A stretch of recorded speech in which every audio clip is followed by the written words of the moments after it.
For Morningstar, I'm Christian Charret. Today we're happy to have Julie Barker-Mers, President of BMO Investor Line, who's going to give us some tips for investors who may be considering going the discount brokerage route. Julie, thank you very much for being with us. Thanks for having me. Now, the first decision for someone who has already decided to go that route would be to pick a discount broker. What are some of the things that someone should keep in mind when going through that process? Well, I think once somebody's actually made the decision to do it on their own, it's really important that they look for a broker that has the right amount of information and tools and research. Because when you're on your own, you may have been guided in the past. When you've chosen to go on the online brokerage route, you've chosen to do it by yourself. And so having access to all the right tools and research and information and filters, all those things are really important. And so make sure when you're making that choice that you're choosing a company that has as much available to you as possible that will help guide you in your investment decisions. Okay, so you've picked a discount broker. Now it's time to open an account. Why don't you walk us through the process of opening that account? Yeah, a lot of people think it might be more complicated than it is because you're now entering a different realm. And again, you're doing it by yourself.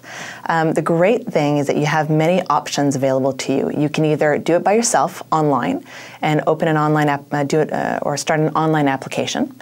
You can also do it over the phone if you'd like and speak to an agent who will guide you through the process and help you fill out the forms, help you answer all the questions that may be new to you that you may not have had to answer before, or you can do it in a branch. With BMO Investor Line, of course, you can open all of your accounts in a Bank of Montreal branch. And so that gives you the opportunity to sit with somebody and again, to just ask the questions that may help you along in the process. We have some exchange agreements, for instance, and that's new. That's something that you may not have had any exposure to when you're opening up a typical investment account or opening up a mutual fund.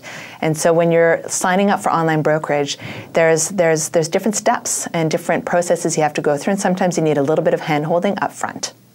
Okay, so far so good. We've opened our account and now we're ready to place our first trade. Now, obviously, we could talk for hours about the different methods of picking the right investment, and that goes a bit beyond the scope of the discussion we're having here. So for the sake of argument, let's assume you've decided which investment you want. Take us through the process of actually placing a trade. Yeah, well, the first thing you want to do is make sure you've done the research, and I can't stress that enough. So once you've decided on the company you want to trade, let's say you want to trade an equity. So let's say you want to trade BMO. We'll use that as an example. So you want to do a search on that symbol, and you want to click through on that symbol to make sure that it is in fact the company you want to invest in. Many companies may have a symbol that is different in the United States as it would be in Canada, for instance. Or you may think it would be an obvious symbol for BMO, maybe BMO, but it could be under another actual symbol. So that's the first thing. Make sure you know what you're investing in. Once you've made that decision, it's very simple. You just enter in that symbol, you decide how many shares you want to purchase, and on what exchange, so the Canadian or the US exchange, and then you determine how you want to purchase it in terms of a market or a limit order, and then you submit. It's that simple. And if you're trading during market hours, then you can literally monitor that and see it go through quite easily depending on the liquidity of the stock. So if you're investing in BMO, for instance, it's almost instant.